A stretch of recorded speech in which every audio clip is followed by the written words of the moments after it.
Hi guys, मैं रवि प्रकाश। आप लोग अच्छे होंगे, मैं उम्मीद करता हूँ। हम लोग इससे पीछे वाला स्लाइड जो हिस्ट्री का पढ़े थे वो मध्यकालीन भारत का जो मुस्लिम आक्रमण, और मुस्लिम आक्रमण में अरबों का आक्रमण जो हम पढ़े थे उसमें मोहम्मद बिन कासिम के यानी कि बारे में ज़्यादा पढ़े थे। तो मोहम्मद बिन कासिम कैसे भारत आया, कैसे सिंध पर कब्जा जमाया, किस तरह की लड़ाई लड़े, तो वो सब हम पढ़ चुके। उससे हम लोग आगे बढ़ेंगे। तो आप जानते हैं कि मोहम्मद बिन कासिम 715 में यहाँ से चला गया, और यहाँ से चला जाने के बाद वहाँ पर जो है मोहम्मद बिन कासिम किसी न किसी को क्या था, एक शासन के रूप में गवर्नर नियुक्त किया था, जो था जुनैद। जो कौन था? जुनैद। जुनैद को क्या करते हैं, यहाँ का गवर्नर बना करके, तब उनको वहाँ जो सुलेमान बुलाता है तो चला जाता है, उसी में उसका मृत्यु हो जाता है। तब की जो बाद की जो बात है, उसके बाद वाली जो घटना होती है वो पूरा के पूरा सिंध पर जो है वहां के प्रशासन जो है खलीफाओं के हाथों में चला आता है। किसके हाथों में? खलीफाओं के हाथों में चले आने के बाद वहां जो सिंध पर जो यानी कि नियुक्ति करके, गवर्नर नियुक्त करके, वहां के शासन व्यवस्था को यानी कि किसी एक हाथ में धर करके गवर्नर के रूप में, और पूरा के पूरा शासन जो 200 वर्षों तक कौन करता है, यानी कि खलीफाओं ने मिलकर करता है। तो उसमें वो खलीफा आते हैं उमैयद और अब्बासी। उमैयद और अब्बासी मिलकर के दो यानी कि बार बार जो है ना कि भारत के जो क्षेत्र थे जीता हुआ, उस क्षेत्र पर वो शासन करता है 200 वर्षों तक। लेकिन उसके बाद क्या होता है कि यहाँ जो वो लोग आए हैं तो इतना दिन रहेंगे तो कुछ ना कुछ तो काम करेंगे। तो दो काम जो किया, सिखाया हम लोग को, एक खजूर का खेती और दूसरी है जो ऊंट का पालन करना। क्योंकि अरब से जो आए लोग तो यहाँ जब रहने लगे तो वो दो काम किए, एक खजूर का खेती किए और दूसरा क्या कहते हैं, यानी कि ऊंट का जो पालन सिखा दिया। तो भारत में जो ऊंट का पालन और खजूर का खेती है, जो हम लोग किससे सीखे हैं, प्रचलन कौन किया था? तो अरबों ने किया था। और दिरहम नामक जो सिक्का भी वो चलवाए थे। दिरहम नामक सिक्का किसने चलाए थे?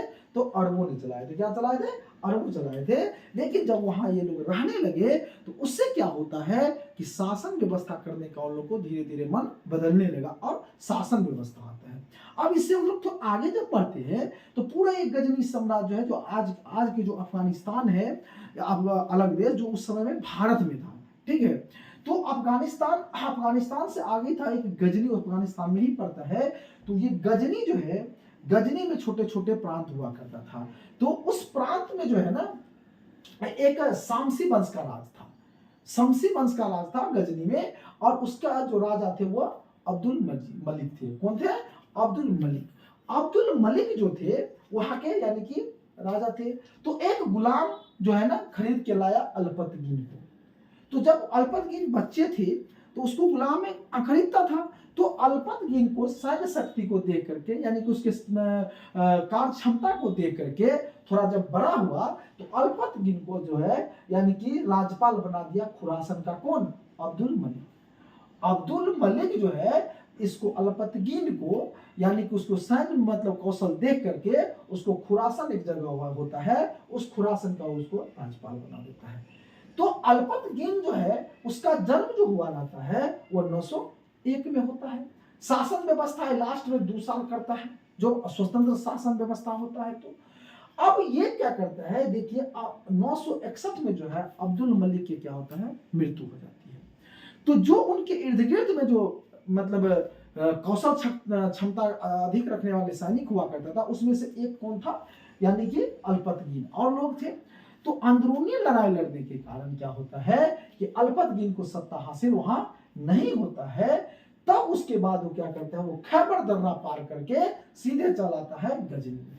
सीधे गजनी में आता है और 8000 सैनिकों के साथ मिलकर के वो क्या करता है, एक अपना यानी कि संगठन बनाता है। और उसके बाद क्या करता है, लबिक नामक राजा को हटाकर गजनी में लबिक नामक राजा रहता है वहां पर उस इलाके में, उसको हटा करके और गजनी में क्या करता है, एक स्वतंत्र शासक बन जाता है।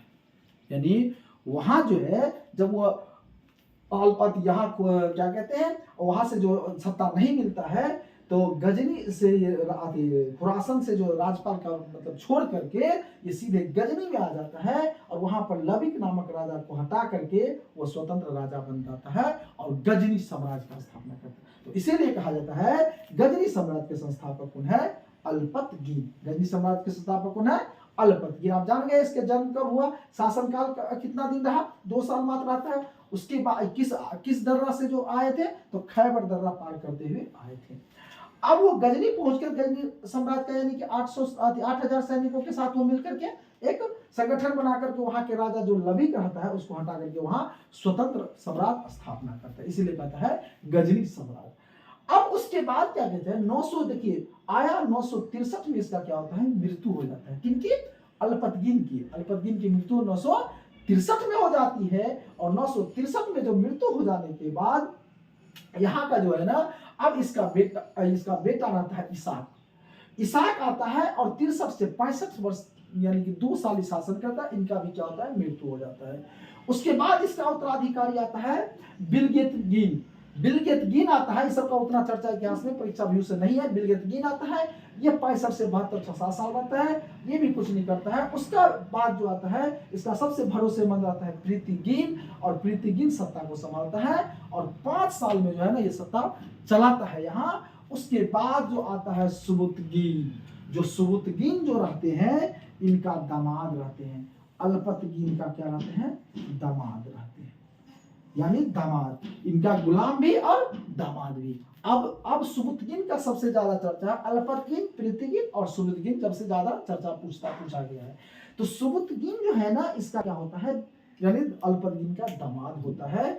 अब ये दामाद होने के कारण क्या करता है? ये प्रीतिगीन को सत्ता से हटा करके और ये सुबुतगीन क्या होता है? गजनी पर राज करता है। क्या करता है? गजनी पर राज करता है। गजनी के गद्दी पर बैठ जाता है, यानी किसको हटा करके? प्रीतिगीन को हटा करके। प्रीतिगीन को हटा कर जब सुबुतगीन गद्दी पर बैठता है तो यह पहला तुर्क शासक होता है जो पहला तुर्क आक्रमण शासक होता है जो 986 में जो है भारत के ऊपर क्या चढ़ाई करता है। तो अरब आक्रमण कौन था? पहला अरबी कौन था? मोहम्मद बिन कासिम जो सफल रहा, और ये असफल कौन था? बुदेल और उबैदुल्ला। अब यहाँ क्या कहता है, अगर तुर्क पूछे तो पहला तुर्क जो है आक्रमणकारी कौन होता है? सुबुतगीन। सुबुतगीन का बेटा होता है, इसका जो बेटा होता है वही होता है गजनी। इसका बेटा गजनी होता है।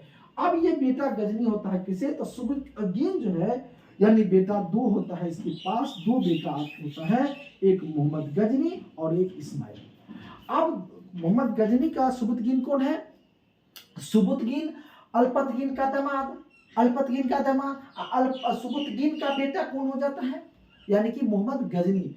बेटा 2 होता है, मोहम्मद गजनी और इस्माइल। ये दोनों को रंजिश में, आपसी रंजिश में क्या होता है कि दोनों आपसी रंजिश में ये सत्ता विहीन हो जाती है और पूरी सत्ता पर कब्जा कौन कर लेता है? यानी गजनी। अब कहते हैं हम लोग गजनी के बारे में पढ़ाई करेंगे। गजनी जो है गजनी का जो जन्म होता है वो 1 नवंबर 971 को, 1 नवंबर तब तक जो है ये सुबुतगीन जो है क्या कहते हैं कि जो यानी कि गद्दी पर नहीं होता है, उस समय वो गद्दी पर नहीं होता है और इनके अल्पतगीन को मरने के समय ही इसका जन्म होता है। और उसके बाद जो है सुबुतगीन जो है ना प्रीतिगीन को हटा करके क्या करते हैं? गद्दी पर बैठता है। तो हम लोग अब गजनी के बारे में अच्छा से पढ़ लेंगे। थैंक यू, धन्यवाद।